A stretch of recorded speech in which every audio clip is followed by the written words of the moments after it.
When I went to business school at Vanderbilt University, I went there to become an investment banker. And while I was there, I was mentored by a professor there to get into the derivatives market. He helped me get my first job in the space, which was working for the CBOE in Chicago. And from there, I just sort of snowballed into the position that I am today.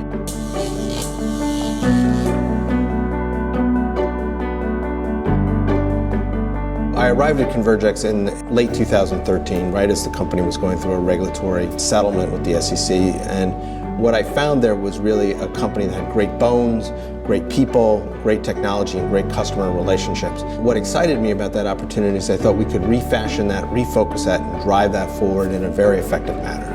Speed in and of itself isn't that critical a function for our clients, who are primarily institutions. They're long only or hedge funds, and they're investing in the marketplace, usually for the long term, not for the short term.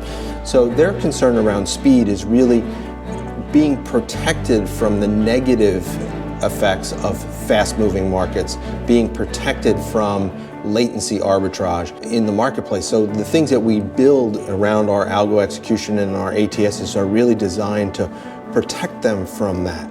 They're much more concerned with where do we find liquidity? Where can we find good executions for our orders? And that's really where we spend the bulk of our effort, which is in that side of it, finding unique liquidity for them and getting it executed without moving the stock. Our mission, our value proposition for our clients is to give them best execution. So a lot of things have changed in that space over the last couple of years. One is there's a lot of regulatory change. The regulators are looking very hard at conflicts in the space. They're looking very hard at what does it mean to give quality of execution. But more importantly, our clients are looking at who they go through to execute about what happens to the order when I give it to my broker. Is he trading against it himself? Is he selling it to somebody else?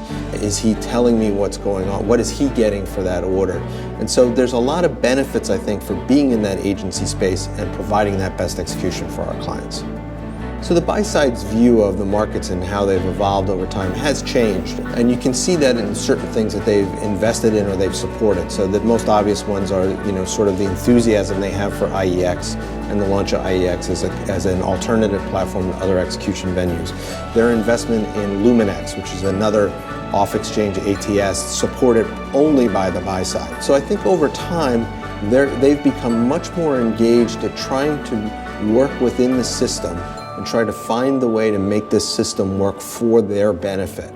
So I'm on the Equity Market Structure Advisory Committee of the SEC, and I'm grateful and honored to be part of that, because really I view my role on that committee as representing the interests of the buy side to a certain extent. There are buy side members on that committee, but given my experience at NASDAQ running the exchanges and now at Convergex, it's really to try to frame what the issues are. How do we make the markets better for our investors, and particularly for those long-term serious investors in the marketplace?